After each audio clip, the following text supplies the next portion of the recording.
Who's typing? Christian. Just kidding. Here we go. This is the Home Tech Podcast, show number 57, recorded on January 5th, 2012. I am your host, Jim Collison, broadcasting live from the AverageGuy.tv studios here in a very, very nice and warm Bellevue, Nebraska. It was about 60 degrees today. Got outside for a run, and it felt like spring. However, I know the winter is coming, so it will be here soon enough. And, of course, we post this show each and every week with world-class show notes done by Andrew over at theaverageguy.tv. You can contact the show, send us an email, podcast@theaverageguy.tv, or track me down on Twitter. That's just @JCollison. You can also find us on Facebook or on iTunes by searching The Average Guy Podcast. And please, if you're out on iTunes, it's always nice to leave a comment out there. That helps with our search rankings. We've also set up all the links you could ever need to automatically download the podcast to your iPhone, iPod, iPad, as well as any Android phone or tablet device. Just look for the iTunes or RSS buttons over at theaverageguy.tv. Over in the right-hand column, there's just some buttons there. Look for them. Well, we are doing our first podcast in 2012. I have no idea where 2011 went. We did 56 podcasts between November of 2010 and the end of December of 2011, and we start fresh here in January. Most of the crew is back this week. Of course, it's good to welcome Andrew Morris. Of course, Andrew's in Australia and on vacation, joining us via 3G connection and his laptop. Andrew, how are you doing this evening, or actually this afternoon for you?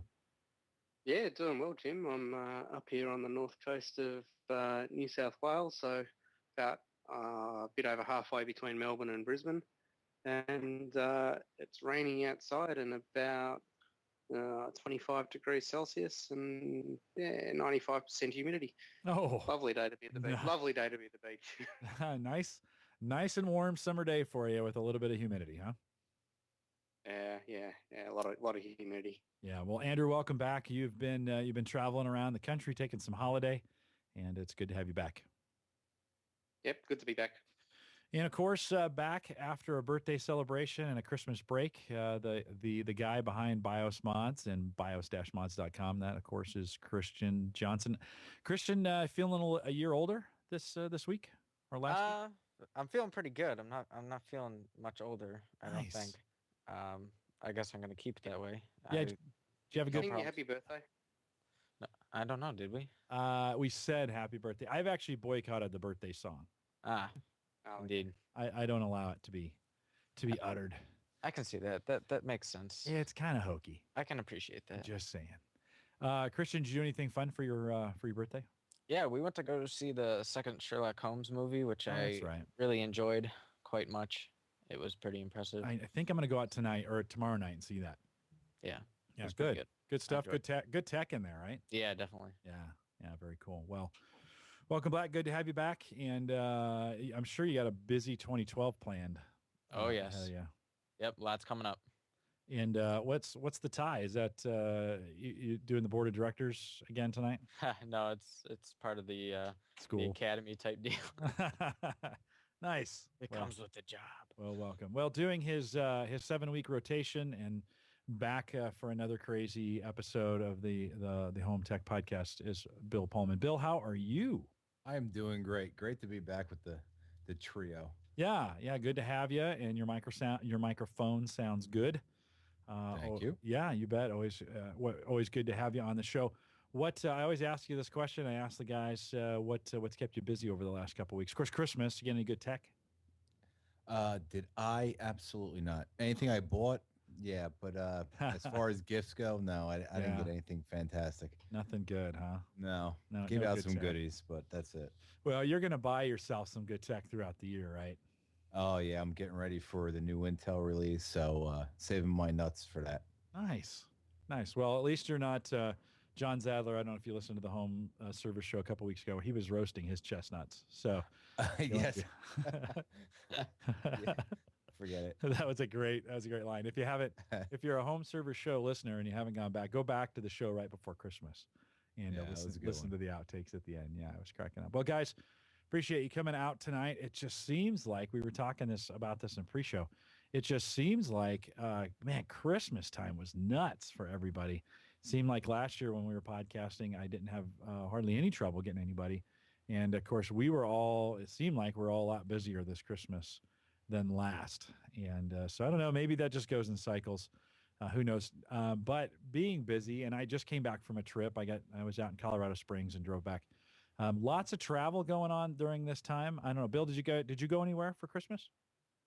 No, actually, everyone came up because when you have the youngest son in the family, everyone or youngest child, I should say, everyone comes to you. So it was like one day, this day, this a lot of family members every day. It was always an event. Who's coming now? What do I need to get for food? And it was just hectic. Well, that's nice. We never had that luxury. We always had the young kids, and we had to haul them around. It seems like my older brothers and sisters were like, "Why don't you come to our house?" And I was like, "Well, why don't you come here?" Although with all the kids that I had, we didn't have room for them. But Christmas time always brings a little bit of travel. A lot of folks do travel, and so I wanted to run this by you guys because I know everybody has kind of their gadget gear that they take when they travel.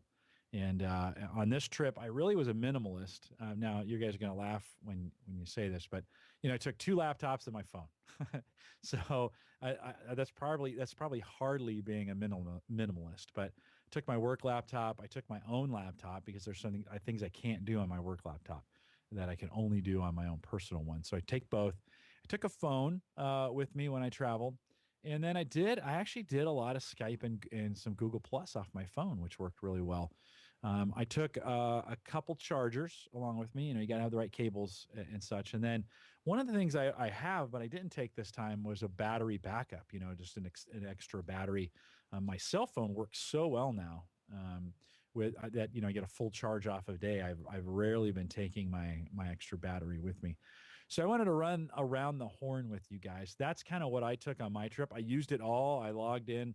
My dad was not well, and he was in the hospital, and so I was in there sitting with him, and I used all of it while I was in there. I opened the laptop, and by the way, the hospital had fantastic Wi-Fi.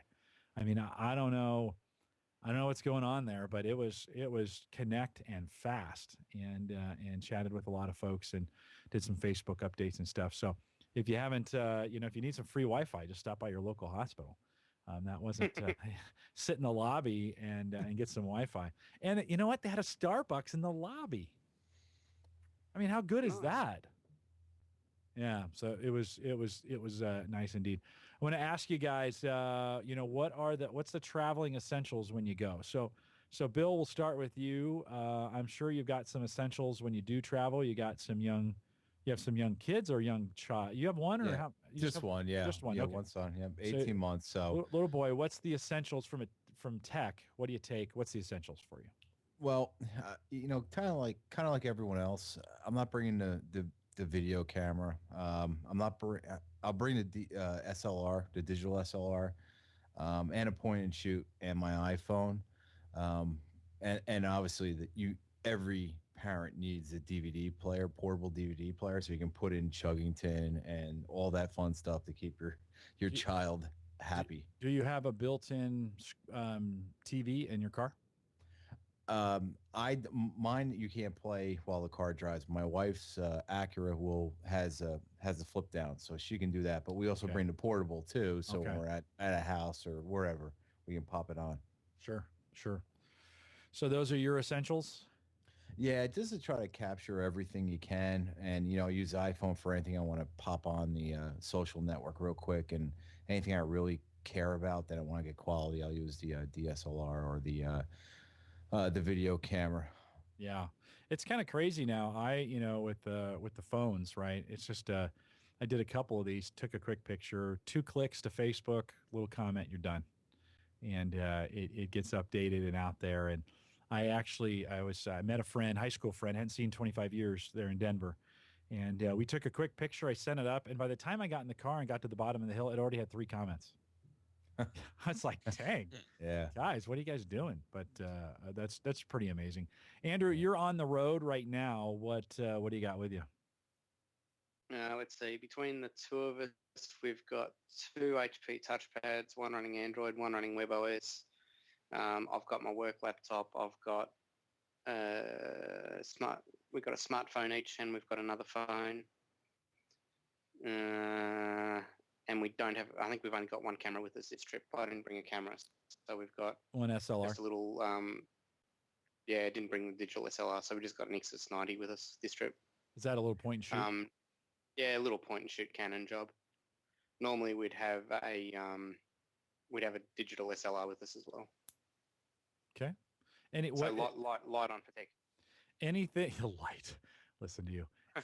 Any one of those pieces you couldn't do without. If you could only take one, what would you take? The phone. Yeah, it's got to be the phone, right? That's probably a pretty dumb question. Sorry about that. Yeah, and that'd be the Android phone as well. It wouldn't be the Nokia. Yeah, because the Nokia is just a piece of crap. Is it a feature phone, or does it have Android on it, or what? It's an E52, so it's one of their old candy bar. One of the Does it have Symbian? Phones. Or just it's Symbian. Okay, all right.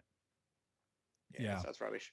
Yeah, it's the phone is by far. Although my sister showed up, she came in on Tuesday and relieved me of hospital room duty, and she had her iPad with her, and we were doing some. She is just in love with her iPad, and she does everything from it. And she'd said at one point to me, "I don't think I need a phone."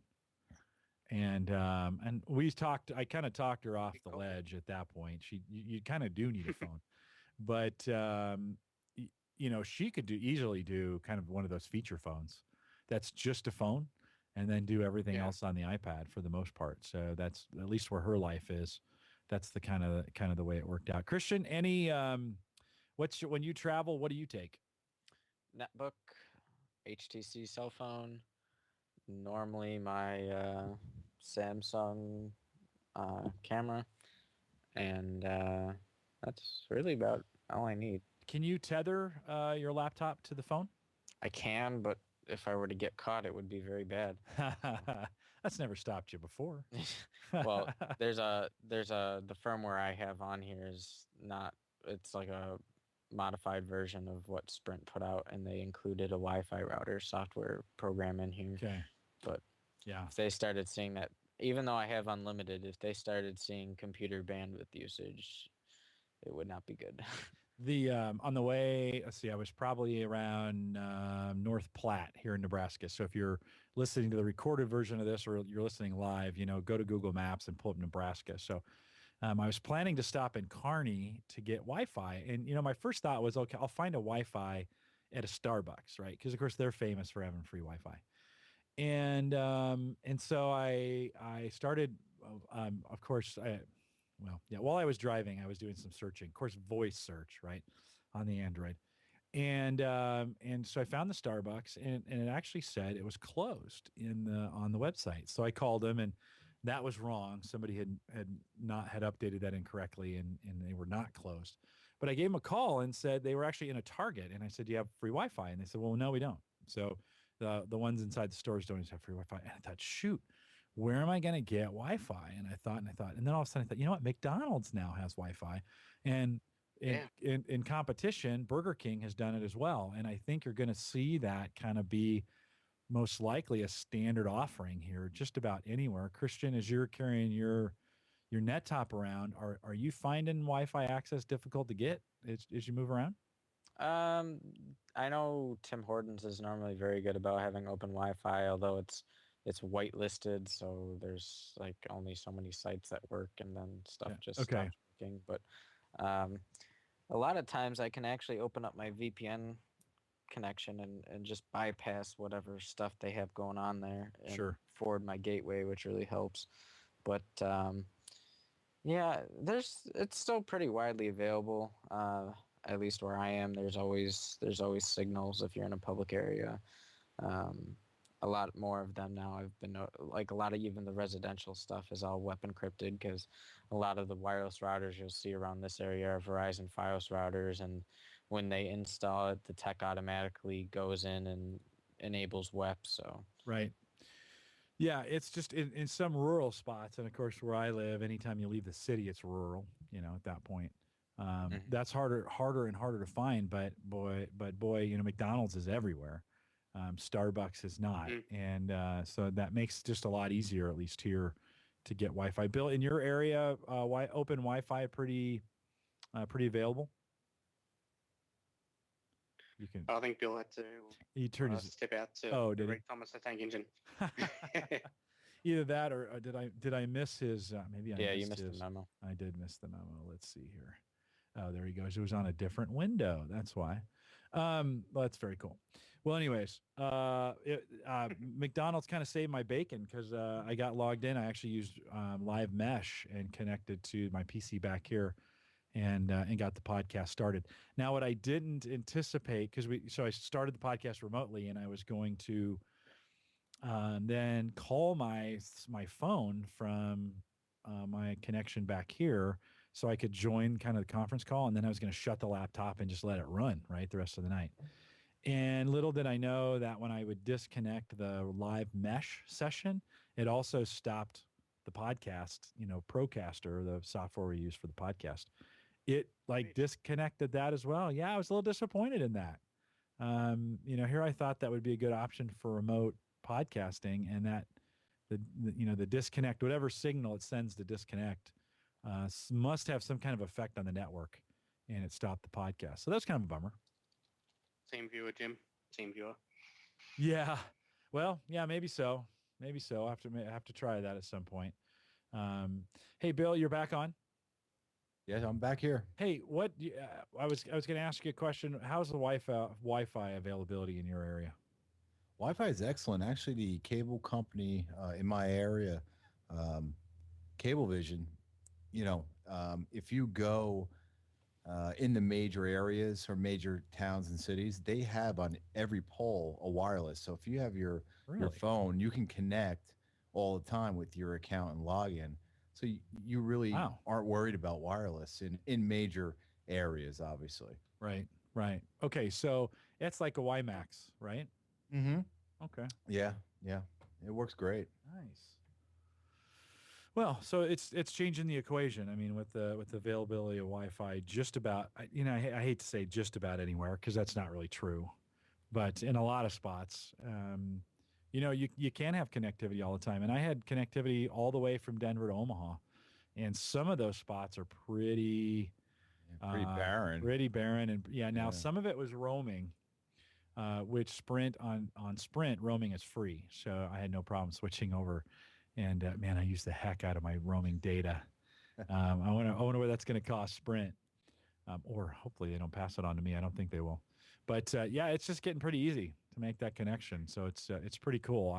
I'm excited about it as they restrict home bandwidths. Maybe there'll be more public bandwidth available, and you can get to it easier. So. Hey, I don't know if you guys saw this, but somebody posted, it was Tim Black. He had posted out at The Average Guy on Facebook a blog post about Windows storage spaces, which is a technology that's coming with Windows 8. We've been talking about it for a while. I don't know if that post just picked it up or what. It's been out for a while, but I wanted to ask you guys, Windows storage spaces kind of takes the place of Drive Extender that was pulled out of the Windows Home Server.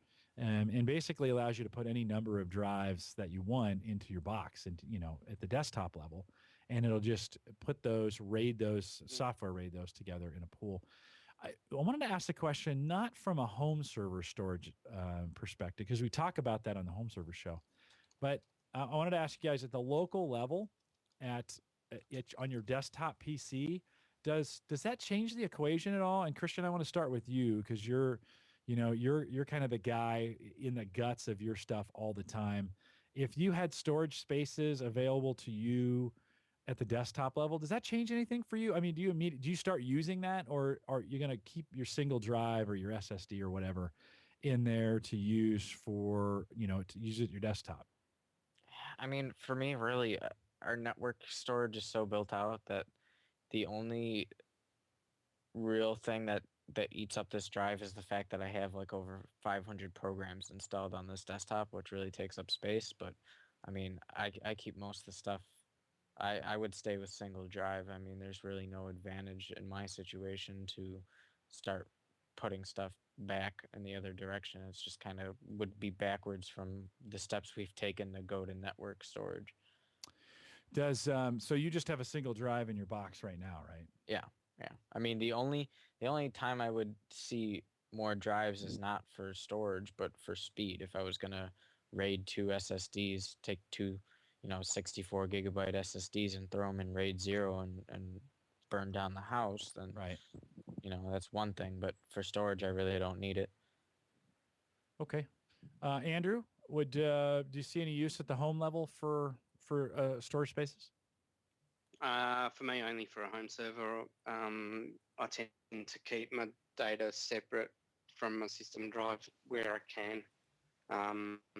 My home PC is fairly undisciplined, so there's junk everywhere on it. Mm-hmm. Mm-hmm. So for me to combine the drives into a pool's going to trip me up at some point in time. Yeah. And similar to Christian, anything I want to keep goes onto the home server. Right. Right. And we're unusual in that sense. Andrew, let me ask you this question. Do you think it has any effect on the average user who doesn't have a home server or some kind of extra storage in their house? It's hard to know. It's I think your average person doesn't really care about this kind of thing. I think a lot of them, they're going to see the word storage pool, or they're going to see, storage spaces and stuff like that, and they're going to look at it and go, no, too hard. Okay. Especially if they have the ability to, they're going to say words like RAID and mirroring and, parity and things like that. And I think a lot of people, thinking about my parents and my in-laws and even my wife to a degree, they're going to look at it and go, yeah, I've got to read something about that. Well, So but they do make that. I mean, leave it in all the screenshots that I've seen, they do make that technology pretty easy. They don't use the word RAID, in the setup at all, so your average user who buys their PC at Best Buy and it has a 1 terabyte system drive in it and they run out of space, do you think they're savvy enough to go buy another one, put it in the box, and then invoke the pool, the drive storage technology? Or do manufacturers start shipping that with 2 drives and start proclaiming a backup, live backup by putting them automatically in a pool or in a mirror? Yeah, I guess that's sort of where companies like Western Digital are heading with the Sentinel, isn't it? When you're throwing, if you've got that in 2 disks, it's, I think, set up in RAID 0 or RAID 1, you throw another disk into it, unless you want to make your array switch it into RAID 5. So but that's at the hardware level. So whether or not they're going to bring that back to the hardware or leave it at the operating system. Right. Bill, let me ask you. Impact on that, I suppose, doesn't it? Sorry, Andrew, I cut you off. Say that one more time. I guess it depends how simple it's going to be too. Like if you add something on a USB 2 external, like a World Book or a My Book or something like that, you're going to slow down if you're on a USB 2, whereas you go USB 3 or eSATA for an external, I think that's going to make it better for people because of the performance. I think a lot of people are still apprehensive about opening the top of a box, if I open my PC, I'm going to void my warranty type deal. Right. So I think if, you can get performance without opening the lid, then, I think people will probably start to embrace it.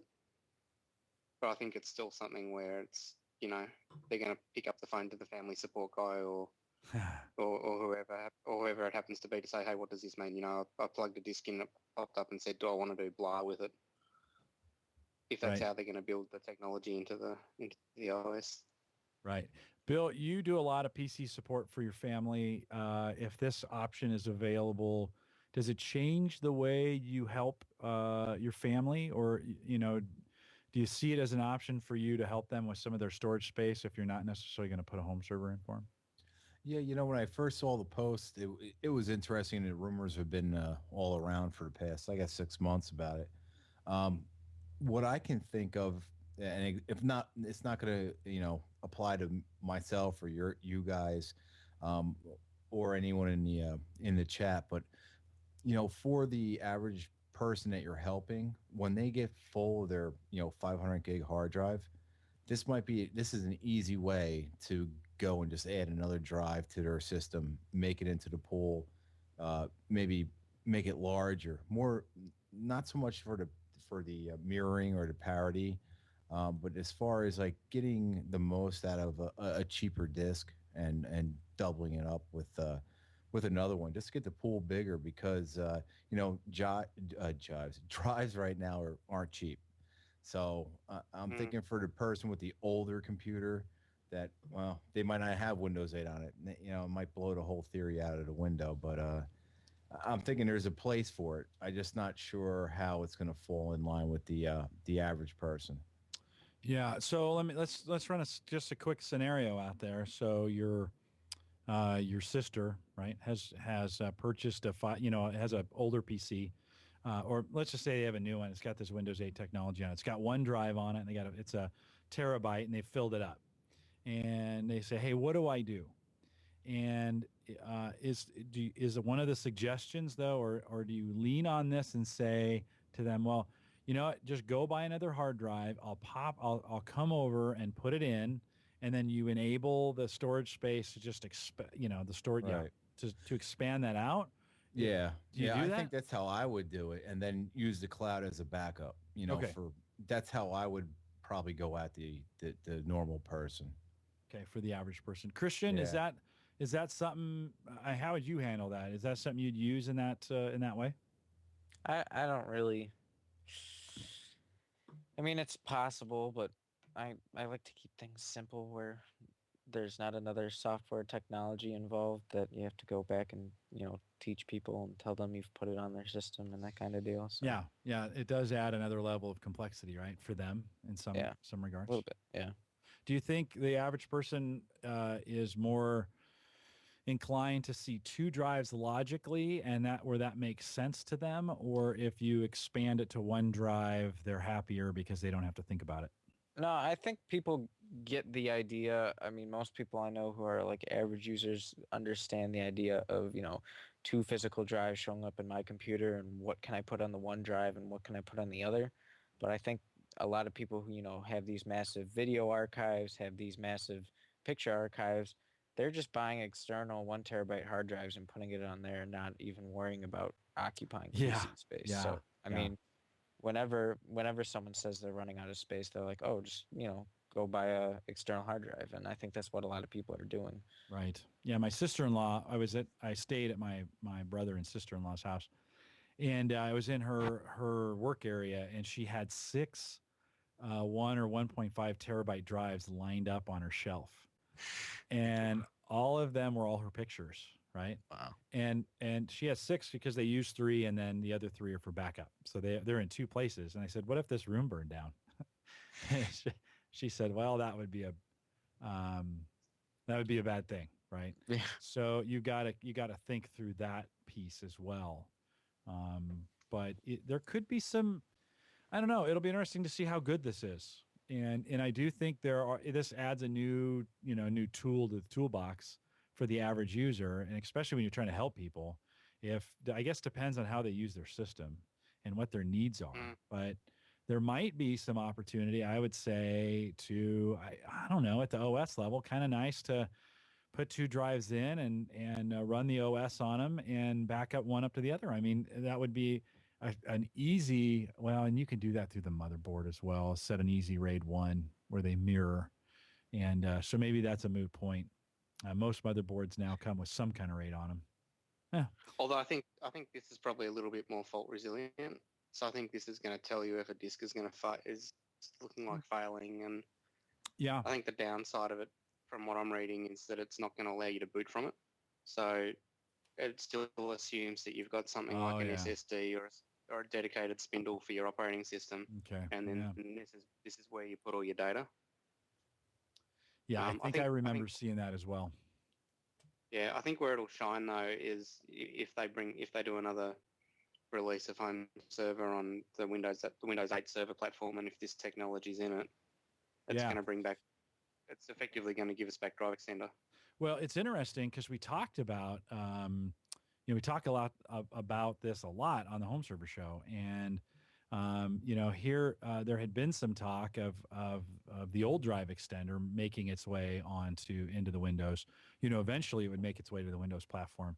Then they scrapped that, and ironically, it's coming out on the Windows platform first now, whatever this new technology is that they're doing.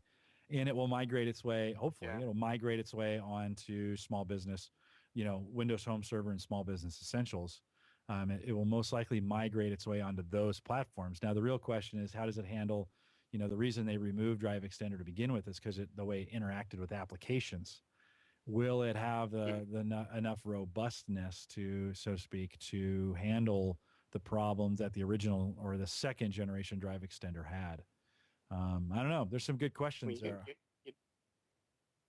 You'd hope if they're going to throw it at the desktop platform, then it's going to be resilient for pretty much any app that any user can throw on a machine. Otherwise, they're building themselves a real nasty rod for their own back if they.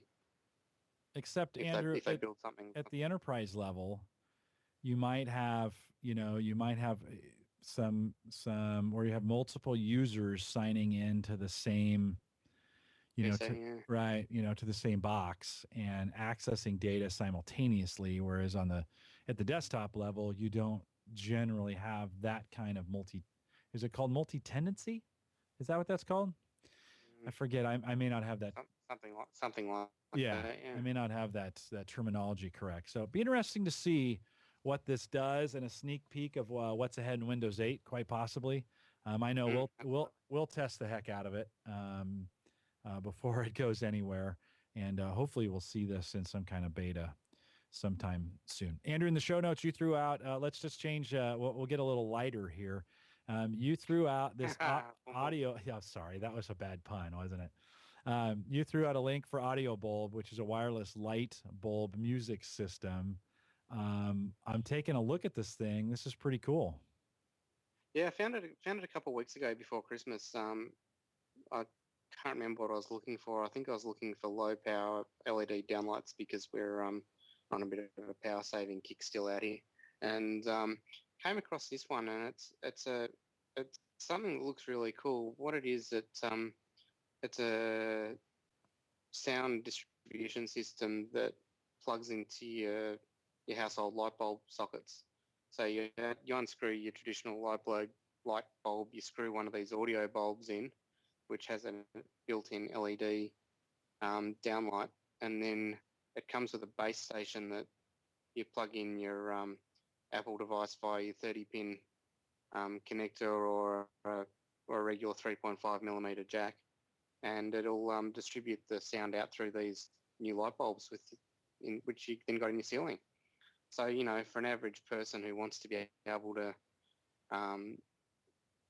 stream music throughout their house without having to wire the place, and probably not so concerned about, fantastic bass reflex and stuff like that, this would be a really nice way of easily extending your audio system out throughout the house, and using an iPhone or an iTouch, and getting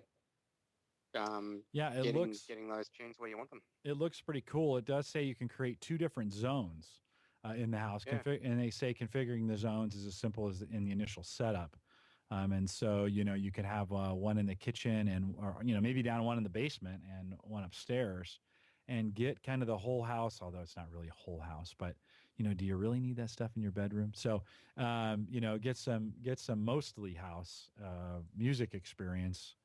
And control that thing with your iPhone. This does look pretty cool. And these things look, if you plugged them into a can light, you wouldn't even see them for the most part, Yeah, they look pretty legit, don't they? I mean, if you're in a 2-bedroom apartment or something like that, or a university dorm or something like that, this would almost be ideal because you just wouldn't have to worry about anything being pinched or, in a situation where it's in the way as well. Yeah, you could take it with you as well. I mean, that'd be a pretty easy. Yeah, exactly. That'd be a pretty easy option to take with you. Bill, any chance these will get installed in the shop? I really like them. I really do for the house, because we have an intercom system in the house, but it's an old school 4-wire system. So each room has this big god awful speaker and intercom, and we don't use the intercom. We'd like to use it just for music, and it is perfect. But unfortunately, it's sold out. So I'll have to wait to see how much it costs. Yeah, well, the price on these are not cheap. So $299 for the base station and 2 lights, and then you can buy each additional light for $99. It's still when you do a whole house though. Yeah. I mean that's not expensive. You know, considering what it cost. Where did I see that pricing? I don't know. I can't find it. Where did I threw that into the notes because I found it. I found it somewhere when I was looking around for it. Yeah, I see. Okay, it was in the notes. I was like, I saw that pricing somewhere, and then I couldn't find it on the site. That's that company. Do you think they pronounce that Genie, Giinnii? Is that or Gini? How do you think they pronounce that, Andrew? You reckon Genie, mate? Yeah. Genie, maybe. Yeah, maybe so. Genie? I don't know. Yeah, it looks like they sell on Amazon and a company called Frontgate, but I haven't heard of Frontgate. Very cool.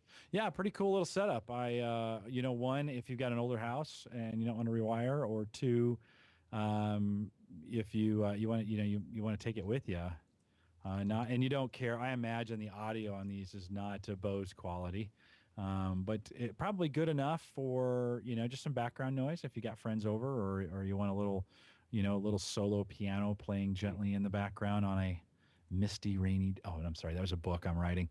It'd be a good little product. Perhaps. Yeah, there you go. Yeah. There you go. All right, very cool. Andrew, you also had Crypteks USB key. Yeah. Well, on a similar vein, I think I was bored one day and I came across this one. I was looking through Kickstarter projects, and this one's a Crypteks. So Crypteks is like, if for those who've watched the Da Vinci Code, the what do you call it? The rotating puzzle that had the map inside it, or the clues inside it for the next stage when they were, I think they were somewhere between. I think they found it in a vault or something like that. And anyway, it's like a physical puzzle which you line all the barrels up and it pulls apart. So this one, this Kickstarter project is a Crypteks, which is your physical puzzle that then has a 256-bit encrypted USB stick inside it. And they're saying if this thing gets up off the ground, they're going to release it in 4, 8, and 16 gig models. And I reckon if you're a security guy, and I'm fairly passionate about security, especially in the enterprise, something like this, it has a huge geek factor, but it also looks pretty cool. Yeah, it does look pretty cool. The picture on the site, and we'll post these all in the show notes if you're listening to the recorded version of this. But yeah, these do look, they're a little kind of twisty. They got the letters and you kind of twist them around to get your code in there, right?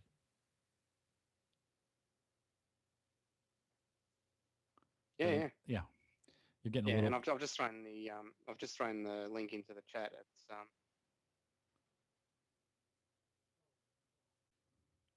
You're getting a little. You're getting a little farther behind, Andrew. Can you see? Yeah. Can you hear us? Okay, getting a bit choppy. Yeah. Okay. Well, Crypteks. Yeah, I can hear you fine. Yep. Yep. Crypteks, and Andrew will throw that in the show notes as well. If you're serious about encryption, and who shouldn't be at this point, a good opportunity to. And this is a Kickstarter, which just means this isn't really out there yet. They're just kind of working on it and raising some funding for that kind of project. Yeah, very cool. So, all right, thanks, Andrew. Christian, it's your shot at Christian's Corner, and what do you got for us? All right. Besides not having a theme done yet. Yes, besides not having a theme done yet, so I haven't done Christian, we've been doing this a year, and we've been talking about the Christian's Corner theme the whole time. I should. I know. Maybe this summer break. We had high aspirations of you writing something last summer break, and then you made a whole bunch of money over the summer, and I guess I'll need to pay you for it. I should cajole Mr. McCabe into using his little app there. We should do a Kickstarter project for the theme. Yeah. All right. Pretty interesting. What do you got? All right. So interesting, fun stuff from my desk is that I'm very awkwardly impressed by MSI tech support. I don't know if I told everyone about the whole BIOS incident with the AMD Bulldozer CPUs. Yeah, I think we talked about that last time. Yeah, well, in any event, they gave me the 1D4 revision BIOS, which fixed my issues, and then someone else posted on BIOS Mod saying they had another issue that it didn't fix. And so I told them, well, try replying to the ticket. They may have yet another version we're unaware of. And what do you know? They give them 1D5 when I had Really? 1D4. And when he posted the link was a direct FTP link. And whatever tech support member used that link copied plain text his username and password link to get onto the MSI FTP login server, because the username and password was being sent in plain text as part of the login URL. So I had to remove the link and put a mirror up so that, you know, a bunch of people wouldn't start trolling MSI's beta BIOS servers and getting their hands on things they shouldn't. But I'm very, I guess I'm pleased is the word, that they are releasing those BIOSes for people having problems. But it would be nice if they could be more regular about pushing those updates that are working for people. So interesting there. Well, for most people, the BIOS update is still a mystery. Yeah, well, I mean, you know, for people who are running, you know, Bulldozer and want their Steam working right, I mean, they know, the BIOS manufacturers have gotten it pretty simple. They've gotten it down to the point where, you know, there's a menu in the setup screen that says Update BIOS. You hit the Enter key, you know, it asks you for a USB drive. You hit the Enter key again, and then you just point it to the file and you're done. I mean, that's how simple they've gotten it down to. So, I mean, that's even how I updated this board. Right, so. right. Yeah. Yeah, that's nice, because it used to be a lot harder. Right. And in most cases, it's a couple clicks. Right. So. Very cool. Yeah. We have a new spy plane? We do have a new spy plane. There are rumors that the X-37B is in a orbit path that would only be useful for spying on ranges in the Middle East and Afghanistan, and for tracking the new Chinese space station. And there has been no real public statement about what this aircraft is designed to do in the first place. I thought it was pretty interesting, though, just the general technology being powered by Bose, actually, I believe. No, Boeing, excuse me. Bose. Yeah. It's up there rocking. Yeah. It's overpriced. So, yeah, I thought that was pretty interesting. So. Yeah, that's the X-37B. Bill, Yeah. have you seen that? You've been following it Yeah. all? Yeah, actually, the article I was actually going to post in there, it's like, maybe it's over the top, but I saw that he popped it in here. But it's actually the view that supposedly the orbit of the 37B has with the Chinese space station is only once every 2 orbits, and it actually is a repelling orbit, they say.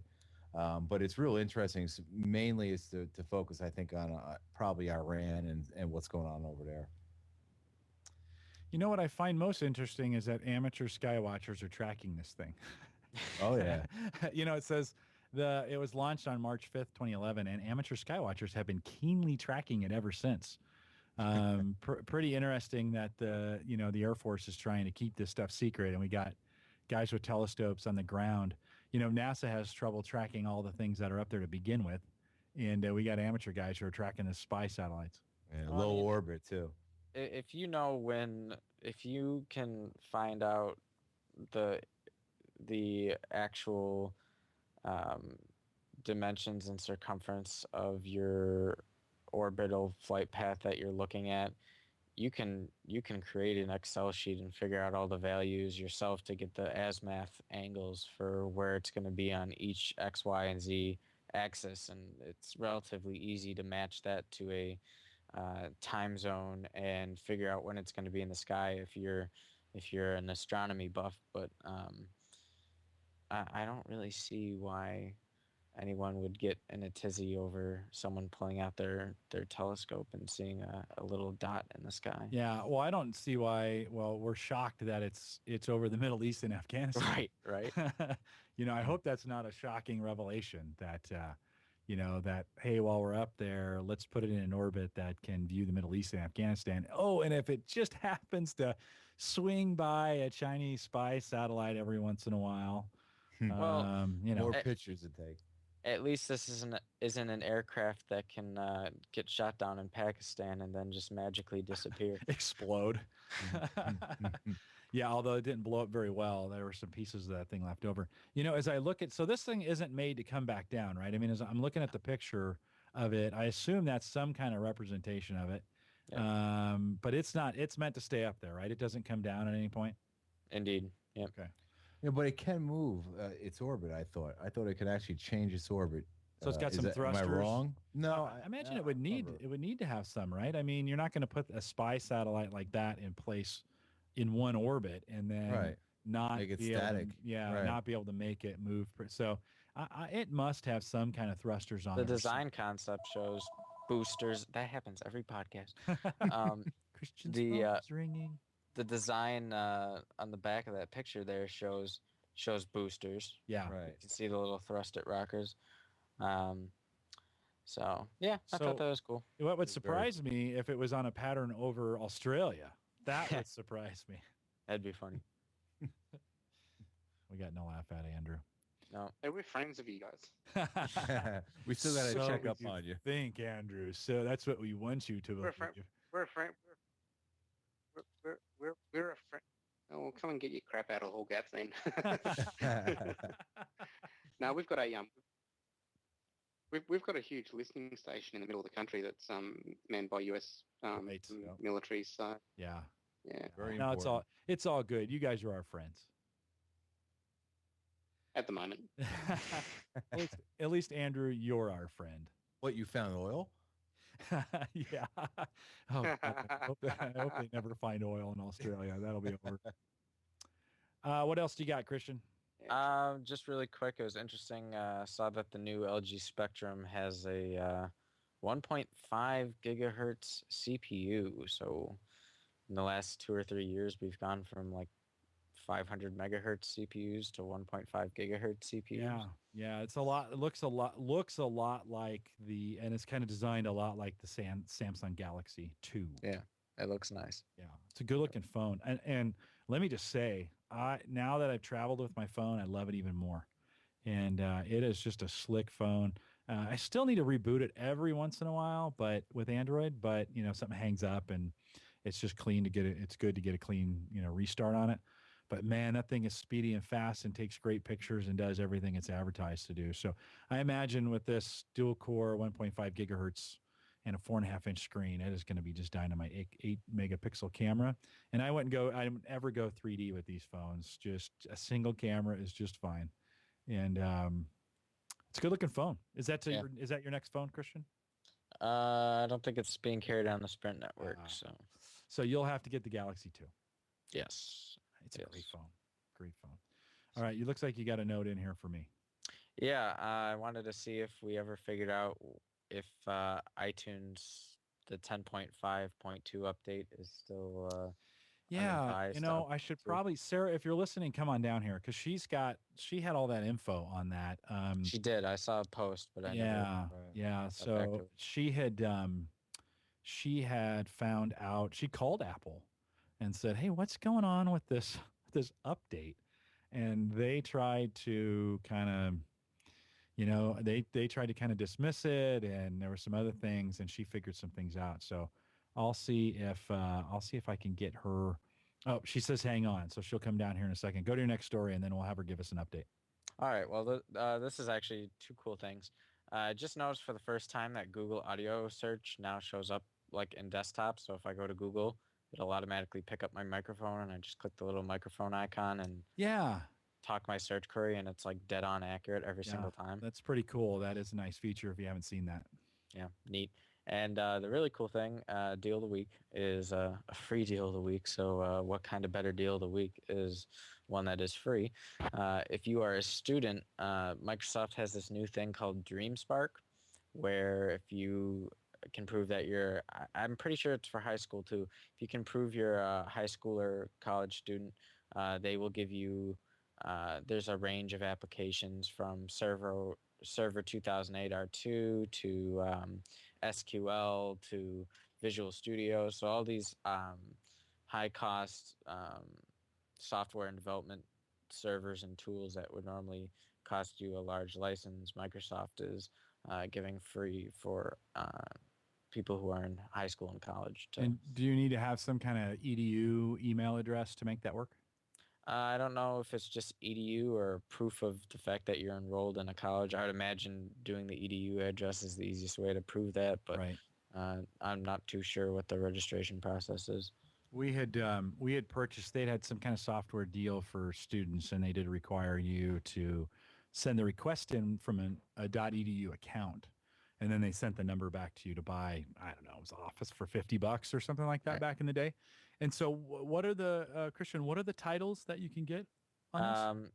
Visual Studio Professional, Pluralsight, Kodu, Game Studio, Server 2008 R2 Standard, SQL Server, Virtual PC, Windows Embedded, Visual Basic, C++, Web Developer, Expression Studio 4 Ultimate, Robotics Developer, Studio 4, Windows Phone. So all this stuff is really, enterprise or developer geared software. Windows Embedded. You said that already. Windows Embedded. So, yeah, some pretty big titles out there and available to you. I assume just sign up. It's to get started. Yep. Sign in, get verified, and then have access to these titles. Yeah. Oh, very cool. Have you? Are you gonna do it? You have TechNet, right? Yeah. Not really big need. I mean, most of the software I can access via TechNet anyway. So. Okay. Very cool. Well, I think I hear some footsteps coming down the stairs here. Let's see if we can. This will be the first time we've tried we've tried two people in the same studio. A Sarah supplement. So she's gonna come. I'm gonna give her the one ear. Can you just take that one? No, and I don't want to do it right now, but jump in there, get close to me. You're married to me. It's okay. So, myself leaning over on the meds. oh yeah. Well, you can sit on. Can we turn on a camera, please? You want to see this? No. Okay. So, tell us what you did the iTunes update. Tell us what it did to your PC. Well, it didn't do anything to my PC, but the very next time I hooked up my iPhone, it started to sync automatically, which it was set to do. And all of my music disappeared off of my iPhone. So I was like, what? And it would not let me. I started trying to get my music back on my iPhone naturally, but it wouldn't let me recreate my custom playlists. And I could not find the manually manage music feature, which is because I manually manage all my music. So it was late at night and I was really frustrated. So I put in, I got on the Apple Express and put in for a tech to call me the next morning. You send them an email and you sign up online and they give you choices for appointments and then somebody calls you at that time. So anyway, so they got me straightened out the next morning because I had to find that they moved where that feature is located. It used to be on the music page when you hooked up your device, and now it's on the summary page. So once I did that, I could get my playlist going again. But what I discovered was that manually manage music obviously is not one of the default settings when you first load iTunes. iTunes, the default settings are that it's going to automatically sync. And they put some new features on this update. And this is 10.5.2, by the way. Yes. The way if you sync with your library and you don't manually manage your music, they put some new features in there. And I think they're all deselected when you first load it. And for whatever reason, that particular default setting is being restored when you load that update. So, and the other thing you have to go in and do is you have to go in and tell iTunes to prevent automatic syncing with iPads, iPhones, and iPods. So there is something you need to be careful. I mean, as you're doing this update on iTunes, Yeah. You do want to be a little careful. Well, what I suggest is go ahead and load it. There's no problem with the update itself, but I would first go into just in iTunes in general before you hook up your device. Go to the I think it's the Edit tab, and under Edit you have your preferences at the bottom. And then when you get the preferences window open, go to Devices and select Prevent iPads, iPods, and iPhones from automatically syncing.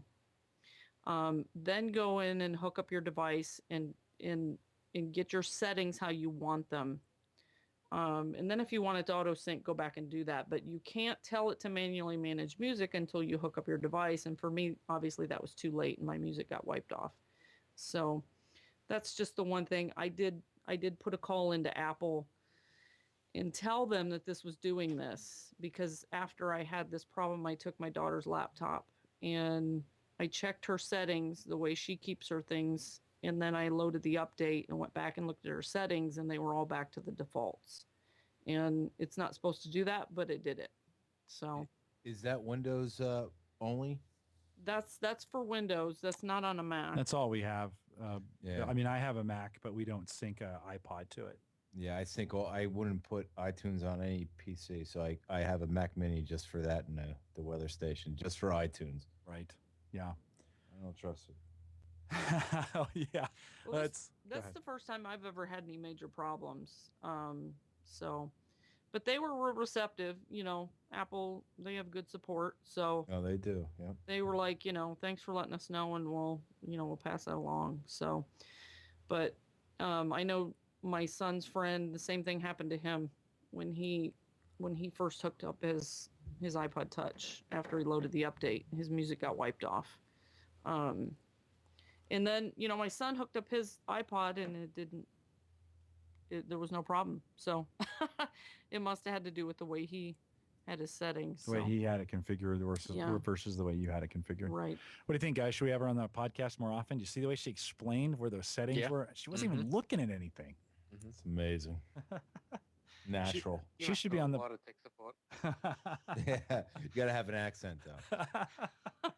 Sorry. We'll have her on the podcast more often then. I take it that for Mike Howard, that would up our girl ranking. And Boy. any questions on that, Christian? Did that cover it? Yeah, that was pretty thorough. Yeah, that's pretty good. So, all right. Thanks, Sarah. Thanks for explaining that to us. Appreciate it. Sure. Thank you. All right. This is my wife, Sarah, in case you didn't know. And she is now the iPod extraordinaire in the house. Hardly. Bill, what do you got for us? Well, I was, trolling through the news and memory has been so cheap for, what has it been now? 3 quarters? Yeah, I mean, for a while, we can buy memory at just dirt cheap. And it seems to go on a roller coaster. Sometimes it's a half a year here, but I just didn't know why it was so cheap. Why is that the case? And I stumbled across this article that basically, spelled it out that the inventories are so high, and with most people doing the tablets, that the need for DRAM was reduced. Not so much the main SIM chip that you would buy, but the smaller chips that you see on your RAM chip when you buy it. Those chips. Those are the DRAMs, and those are just sitting there in surplus, and it's really interesting to go through and read this article that hopefully will be in the show notes. You get a real idea of what's going on in the market and how everything's shifting to SSD with the NADs. So like Samsung and other companies are saying, you know what, we're not making money over here with the memory modules. Let's go and flip it over here to the SSDs, and it's just and then all of a sudden, the bottom falls out and the inventory is so high.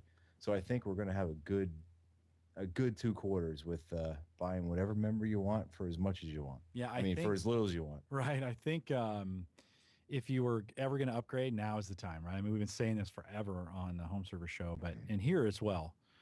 Now is the time. Memory's cheap. Get out there, get as much as you can, max out your motherboard, and even if you don't need to, I mean, it's that cheap. Yeah, especially with, like, if you have a VM that you're trying to like I got 16, I just bought 16 gig, and it's like, really, I spend more of that on tolls in New Jersey, in a day. So it's extremely cheap. I think everyone should just max it out. Just max out everything. Right. Buy up the inventory. And just it's easy to put in, and it's easy, if you haven't done that before, although if you're listening to the show, I'm sure you have, but if you haven't, it's not terribly difficult. If you've got a laptop, desktop, maybe that's got 2 gig, now it'd be a good time to go to 4. I like 4 for a desktop. If that's all you're running is one desktop on it, that's a good number to have out there. Yep. Didn't realize that. I'd always gone with 2, and Windows 7 really likes 4 a lot better than it likes 2. Yeah, even if it's 32-bit, you're still getting 3 of the 4. Right. And I would recommend, definitely for anyone with a laptop or say a Dell desktop or an HP desktop, go to crucial.com. They have an excellent website. You can go and put in your service tag or put in your information on your system. You'll find out what your maximum is for your motherboard or for your system, and then just buy accordingly. Nice. I didn't realize that. Oh yeah, it's great. That's cool. It's very good. Crucial.com. Andrew will get that in the show notes. Andrew, you going to be able to do show notes this week? Yeah, it'll probably be a day late. That's all. That's no problem. I'm going to be driving for 13 hours in 2 days' time. So. Oh, I just did 10 yesterday, so I have I understand your driving. Well, it's okay. I've got some work to do tonight, and we probably won't get this mixed up until the weekend anyway. So no problems there. Well, that's really cool. I have to try that, Bill. I haven't gone out there. Memory, buying individual memory was always a mystery for a long time. Would it work? Wouldn't it work? What do you need? I mean, they give you lots of long numbers. Sounds like that kind of simplifies it. Yeah, even if you're not using Crucial memory, you're going on Newegg to buy your memory, let's say. I use that all the time. Someone gives me a notebook and say, I got a problem, and maybe it comes down to that second cheap value RAM they put in. I use that just to find out what can that motherboard, take, because you don't want to put. If you get too much, then it's not going to work at all. It's not going to boot. Right. So I use that religiously. I find it an excellent resource. Christian, generally with memory, and Bill, you can answer this too. Generally, you can go up a step or 2 in memory on a board, but you can't go down, right? So if it takes 1066 memory, you can buy 1333 or what's the next step up? 1666? 1600. 1600. Yeah, 1600. Yep. But so generally, I can go up, right, from a compatibility standpoint. Yeah, I mean, you can. A lot of like middle range desktops will come with like 1333 DDR. You could buy 1066, and then the motherboard would automatically clock all of the chips to 1066. Right. But it could be a stability issue. It's basically like underclocking your CPU. You can get a little more maybe stability. You got a better high-end chip or a memory chip, and you're just basically underclocking it. Okay, yeah, that's a good way to look at it. You're using less with more, right? In that case, right. Yeah, all right, that's good to know. And I didn't. That's another thing I didn't know up until about a year ago. I was always paranoid that you had to have the exact right memory in there or it wouldn't work. And I think it was maybe it might have been you, Christian, who said, "No, you can just get that; it'll work." Yeah, and sure enough, it's become pretty complete in regards to memory. I mean, as long as it's, as long as you're not trying to stick a DDR2 and a DDR3 module, you're normally... That's always the problem. But can you overclock it? Can you put a 800 and a 1066, in a sense, overclocking that chip? Will that work? And if your BIOS has the manual overclocking settings and it's not one of these NVMe computers, I mean, if you can manually set your clock speeds, yes, but you're going to burn that. If you're going to try and clock a 800 chip to like a 1066 and you don't have the right stuff or RAM cooler spreaders or anything like that, you're just going to burn the chip out. So, I would advise buy the higher power clock chip, and then if you really want to push it, you don't push your memory dividers first. You just push your front side bus clock up a little for a little bit of a tweak. But I mean, if you want speed, buy the hardware that's going to give you the speed. Don't try and buy under and then overclock to what you would have paid for and then watch the chip burn out 3 months later. Yeah. It's too cheap now to even waste your time with that. You know? I mean, you can get 16 gigs of DDR3 RAM now for around 100. So, I mean, if you can't afford to do that, then you shouldn't be looking to do memory upgrades. You know? Sure.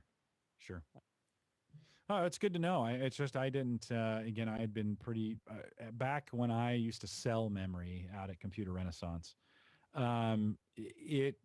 Memory was an exact science in those days, and so I just kind of got trained that it needs to be exactly right.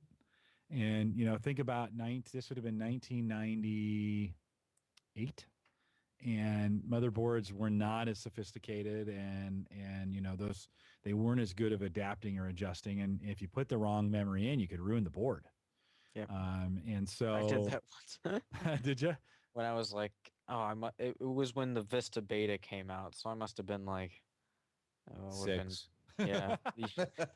I would have been like 10 or 11, and I had this classic KR7A 8-bit board, which was like the primo board for AMD Athlons back in the XP days, and I had I want to say like 512 megabytes of RAM, and I was gonna be the hot stuff and put in another chip to have enough to run Vista Beta on this KR7 RAID, and it was gonna be this really cool thing. And so I had this monstrosity box open, and I it's been so long, it's hard to remember, but I just remember putting in the chip, and it felt right. It just clipped right in there. But what do you know? Tooth over. I had it. Yeah, I had it backwards. Oh yeah. And because I was having issues with my 512 megs of RAM getting it to work with Vista, so I thought, all right, let me test a different chip. So I took both those chips out, being too inexperienced to note the direction and where it lined up with the notch, and oh yeah, I'll just shove that right in the memory slot and we'll be good to go. And the next thing you know, all you hear is a couple beeps really long. Oh, and then it was just dead. And then the board wouldn't even turn on. And then when it did, it just made these really eerie help me sounds. Yeah, well, it did help me sounds for like the first 2 boot ups. Then it just made, maximum RPM fan speed noises. That's always good. It was such a crushing day in my childhood. It scarred you. Did you watch capacitors bulge like a biscuit in the oven? Yeah, I just remembered thinking I just destroyed my life's companion right here. I mean, that motherboard was so cool. And I remember when some of the early LucasArts games came out, and that was the box to play it on, and it was a cool box, and yeah, to its demise. 4KR7. Lesson learned, right? Oh yeah. Real quick, Jim, just because go. With Christian saying that, and actually I was looking on the chat, and Diehard brought something up. If you're gonna buy new memory and do an upgrade, don't try to mix and match. Yank all that old crap out, put all new stuff in, because when you're dealing with different modules and different banks and different timing, depending on what system you have, it just causes major problems. Anyone who's ever had you're dealing with 2 different banks, or you're dealing with the Intel where you needed 3 for the bank interleave. Just rip it all out and just buy match pairs or triplets or whichever board. Whatever your board has. Yeah. Okay. Yeah, go ahead, Chris. Even now, people are recommending to match based on serial numbers. Like if you look at the serial number, if you buy a set of 4 sticks of RAM, it'll tell you which serial number, and they recommend you matching up those serial numbers in the slots based on what your motherboard, like if you're going dual channel or triple channel, properly lining up even the serial numbers. Yeah. Well, and is that different? Bill, is that different, or Christian, is that different than tested pairs? I know they advertise that if you buy pairs of them, that the tested, they say they're tested pairs. Is that the same thing? Is that what you're talking about? Yeah, the little tested Okay. pairs with the sticker on the Right. Right. Like say my Corsair Vengeance 16 gig, I just bought DDR3 for my VM. It comes in a 4-pack, 4 4s. So it's completely matched and ready to rock and roll, and it's guaranteed. So Yeah. And G-Skill is a great bang for the buck, and yep. normally you'll always get good stuff that matches and just works out of the box, and compatibility and performance is really good if you go G-Skill. They've gotten consistently up to the top of the ranks of memory. Very cool. Andrew, did you want to add something? I know you guys are just a lot more serious about it than I am. I just tend to grab whatever will fit and shove it in, and if it works, it works. And if it doesn't, if it doesn't, I take it back and can buy a different brand. That's funny. Yeah. Well, there's some tricks to it, and if you're serious about your motherboard, I guess that's one of those things. Well, if you need I ECC don't- checked RAM on a server board, then you really want to make sure it's the right stuff. Right. Yeah, true. I don't tend to be as much of a power user as well, so I tend to I don't play games, and I tend to just, if I'm going to throw more memory into a machine, it's if I need to run some more VMs or something like that. Mm-hmm.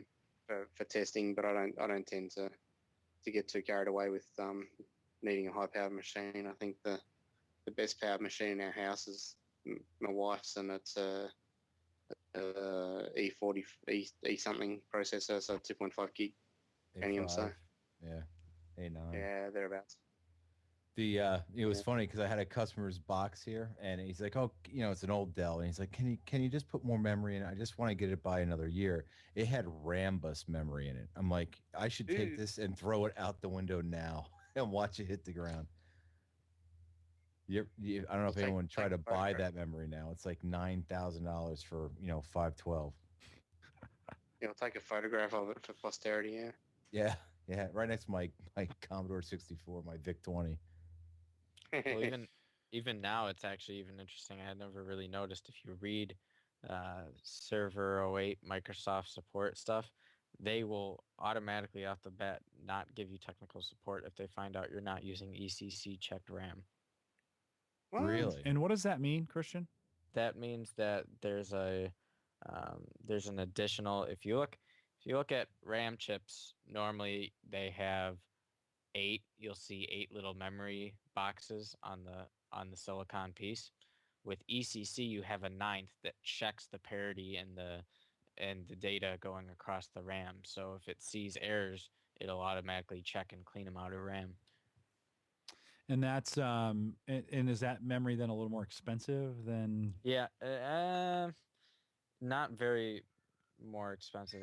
It depends on what kind of ECC checking you get and what the buffer size is, but generally no. But generally it's not really bought unless you're doing it in a server environment. I mean, really, desktops don't use it. One of the things that comes with the microserver, both John Zadler and I, bought my. And do you have one, Bill?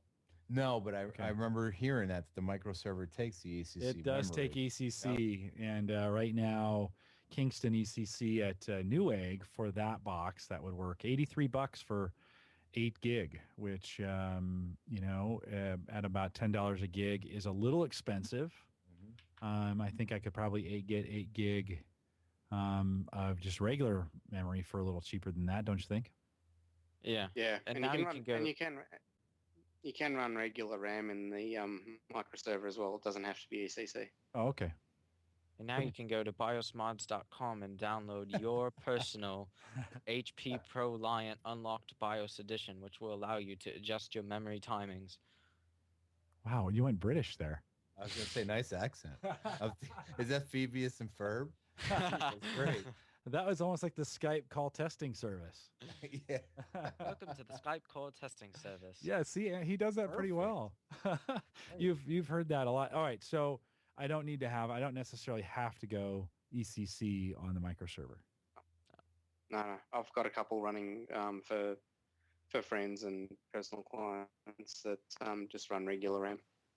All right. And it's the Kingston Value RAM, so it's not even anything that's what you'd call a decent chip.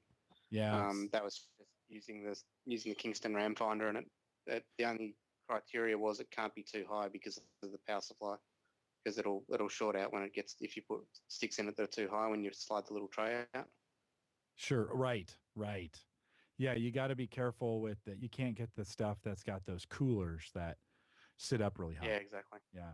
Well, just as an example, you can get a G-Skill Value. Now, this is probably the bottom of the bottom, but G-Skill Value Series 8 gig, same configuration, $35.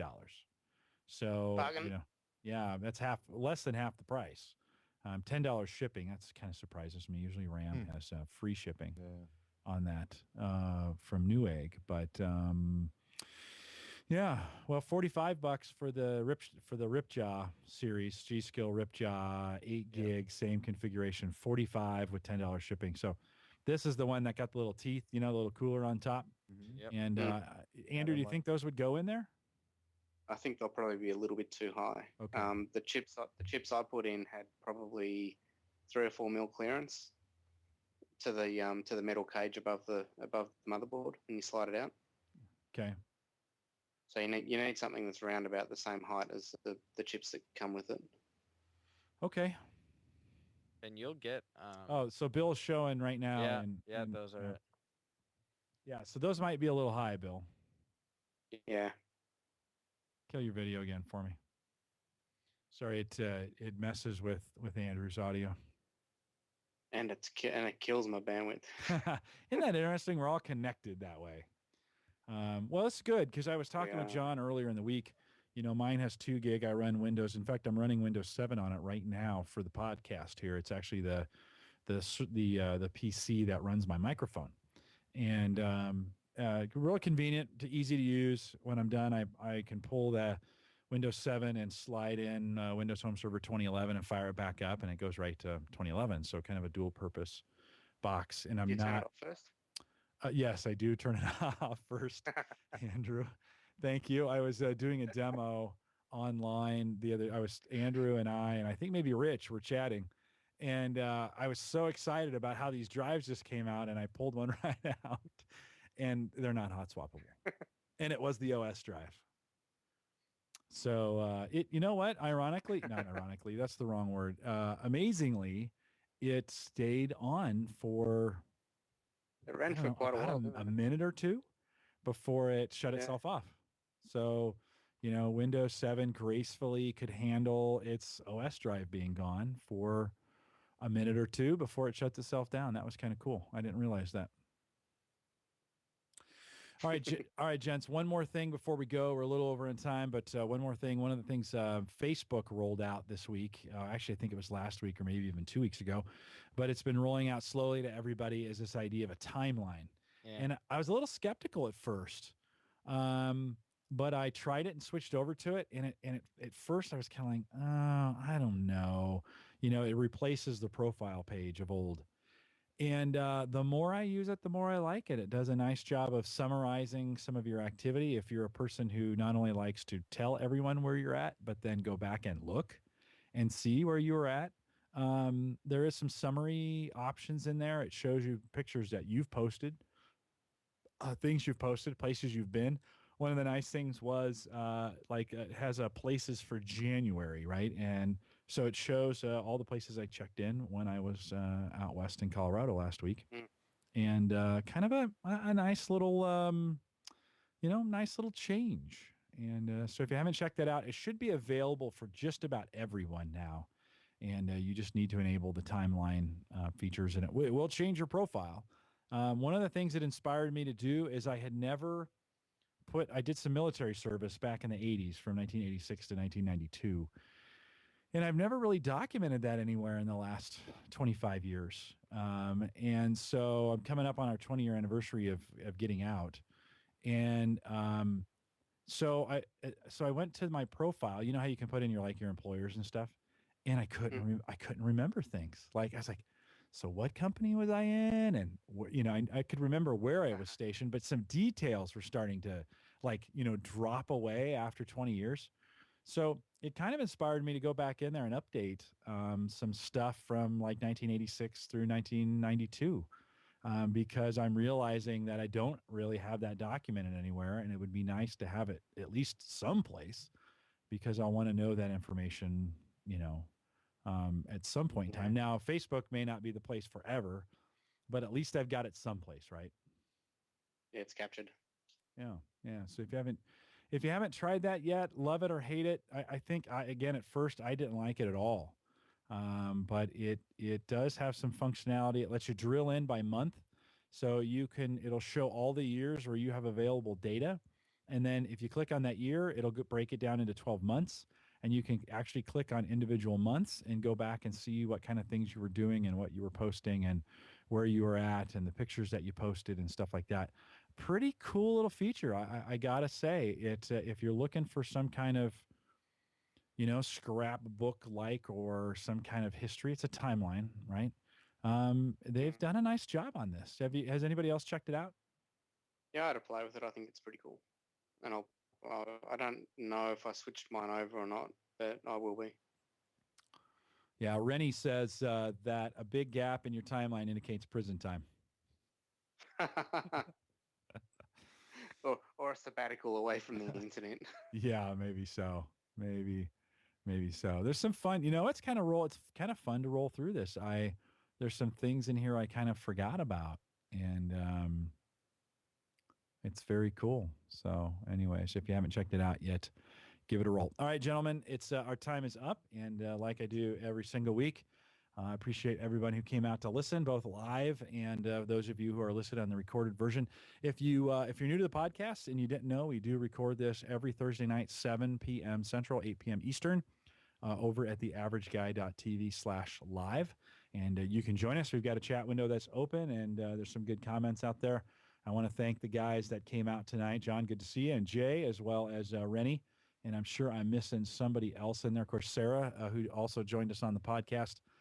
Thanks for your info. Bill, always good to have you out here and have you on your 7-week rotation. Thanks for coming out. Thank you very much. Always a pleasure. Good to have you. We need to get you on a few more podcasts. Anytime you let me know.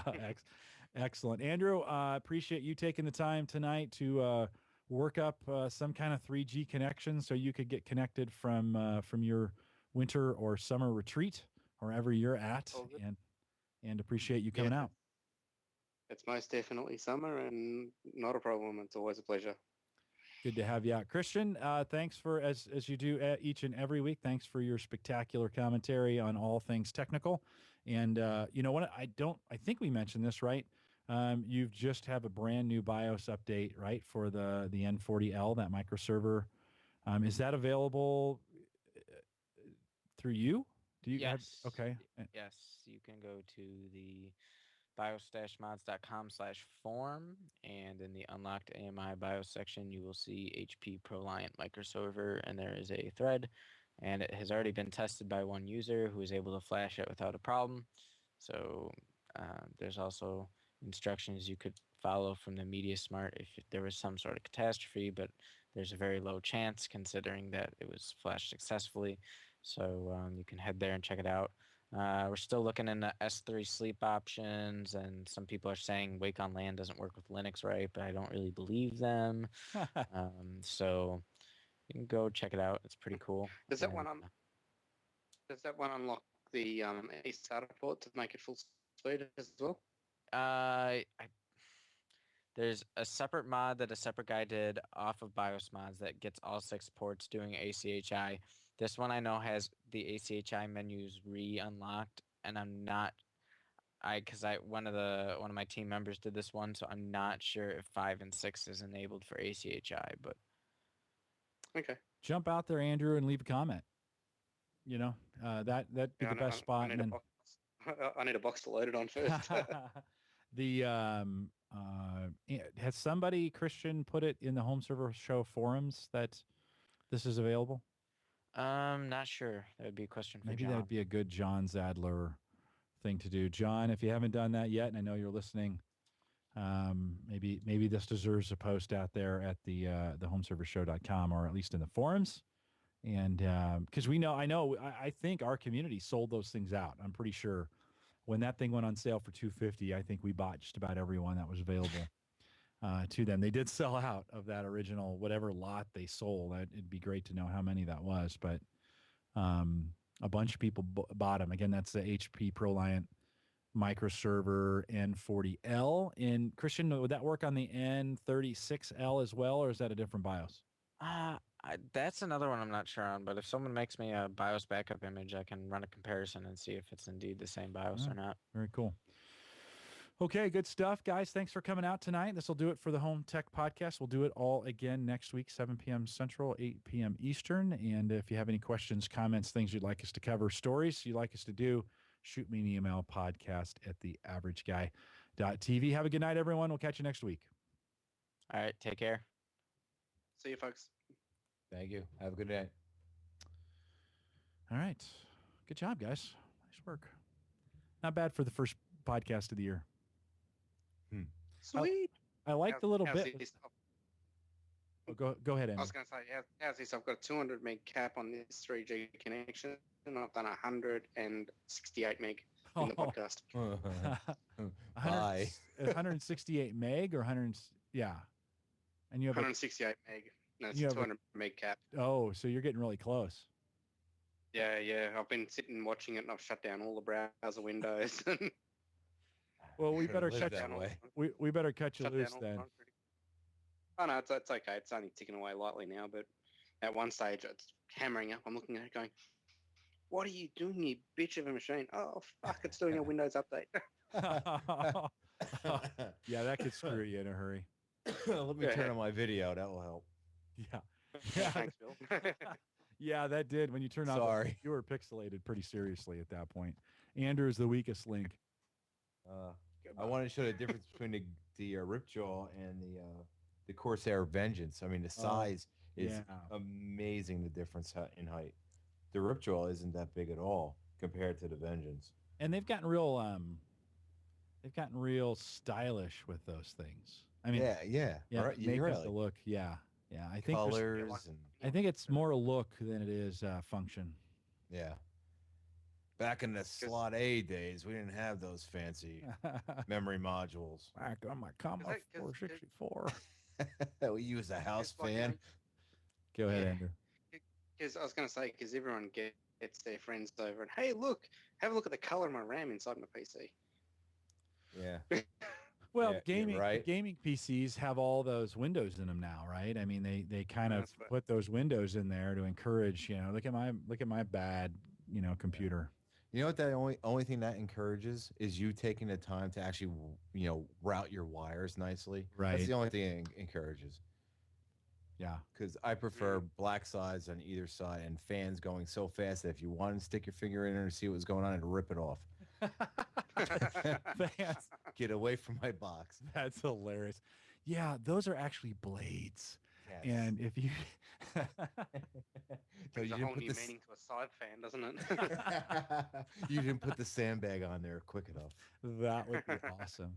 Yeah, no, I'm sorry. You lose your finger at your own risk. Did you sign the release form when you walked into the lab? I'm sorry. That's awesome. All right, gents. Let's see. Anything else? Oh, it's nice to have Sarah on. Could you guys hear her okay? Oh yeah. Yeah. Okay. Crystal. Good. Yeah, I need Anyone want to tell me how to do unsubscriptions from mass mail? What do you mean? Cool. I'm trying to... BIOS mods we're now doing... Sean says, what's the matter with blood splatter on your case? Nothing.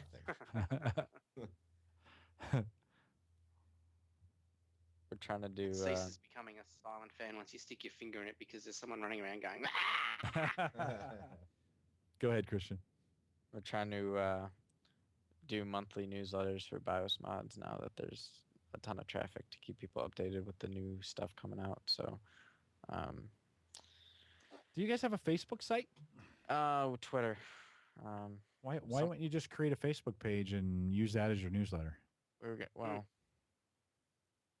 Because I mean, you're 19 now.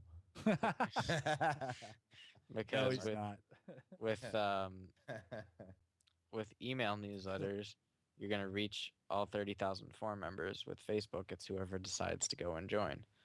So I need to figure out how to include an unsubscribe link in the footer of the MyBB software so that Oh, I don't get spam act people knocking on my door telling me I'm a troll on the internet.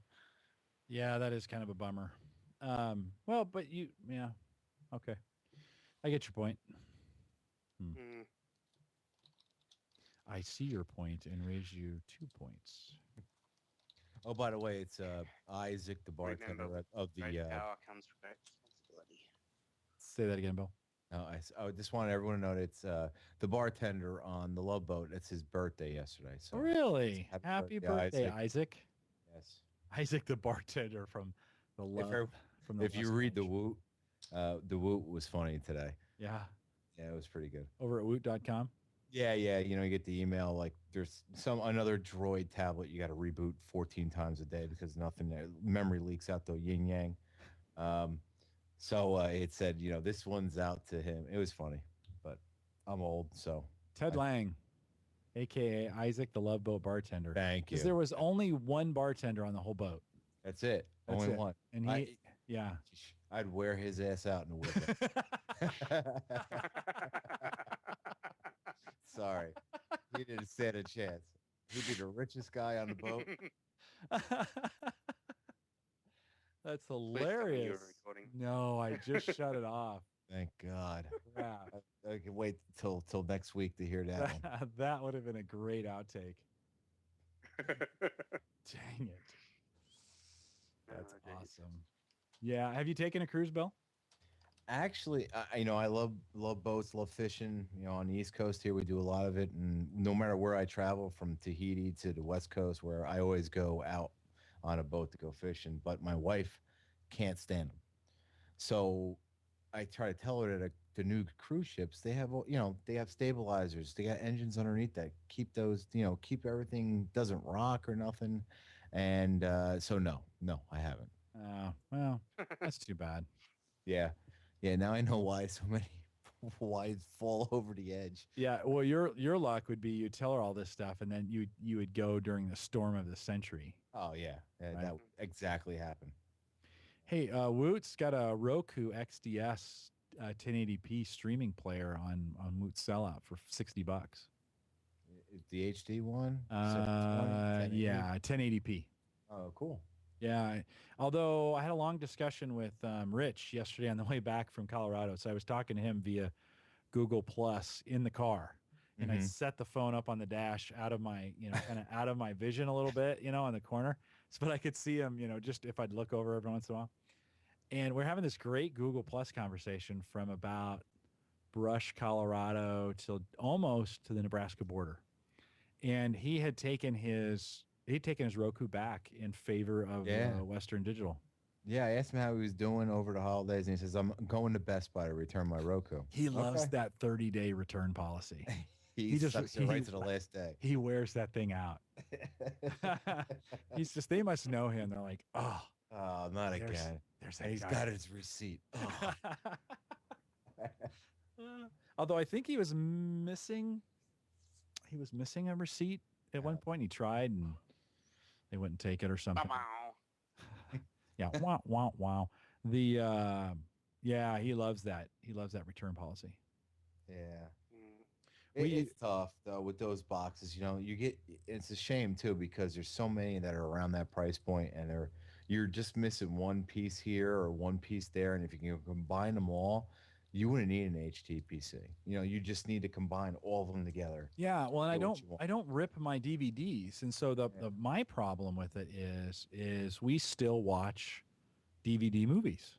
I mean, we switched Netflix. Everybody went streaming. We went DVD. We canceled the streaming. Yeah. And so for me, right or wrong, whatever decision that is, however, that's what we did. And so I still need a player of some kind. I still need a DVD player. And I guess until I convince Sarah that, that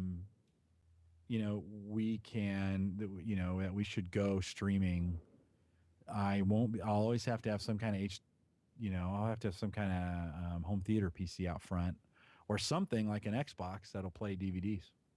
There is one out there, and it's actually produced up in near New York, New Jersey border, And I can't remember the name. I just tried to do a search for you, but you can get it with a Blu-ray player in it. It will work with My Movies, and you can add storage into it. Obviously, it's not $100. You know, it's like Right, $300, but you have everything you need. But that's the problem, though. We need something, $150, and it just hits everything. You know, you get your nice, art, your metadata, everything you need. That's what they need to produce. About $150 price point, I think, is a sweet spot for something that does everything. Yeah. Mm. Yeah. Yeah, guys. Go ahead. I don't have to split. I've got about 20 mega bandwidth left. All right, Andrew. Thanks for. Hopefully, you can make phone calls for the rest of the month. Oh, no, it's a standalone broadband stick, so Oh, okay. Rock on. it's all Cool. It's all good, yeah. I want to know your kilomiles. Oh, I'm gonna hang myself. Your kilometers per hour average on the way home. I hope that it's well above the national legal limit. No, it'll be pretty legal. There's speed cameras all down the highways now. You're kidding me. Really? In this state, they've even got speed averaging cameras. Oh, that's horrendous. Between point. That's horrendous. But I mean, if you add my Unreal Shots profile to latitude, you should be able to track. You can probably watch me where I am on latitude as well. All right, I'll check it out. But that's just, I don't know. That's just I don't know how to say it. It's un-American. It's just not right. They're communists there, Bill. They're communists. Oh, that's right. I forgot. Remember, they came from Britain. Oh, yeah. That's why we have the 75B flying over them. Darn it. Have a great night, Andrew. All right, Andrew. Always Talk to you later, talking. man. All right, Mike. I'm heading There you out go. too, guys. So All right, well, Exciting. we'll wrap it take up. care. See you, Christian. See you, Andrew. Bill, thanks for See ya. for joining us. Guys, Hey, Bill. Always great. listening out there, we're going to close it out. Have a good night. Good night, guys. See you guys. Bye. Night. night. See you. Bye.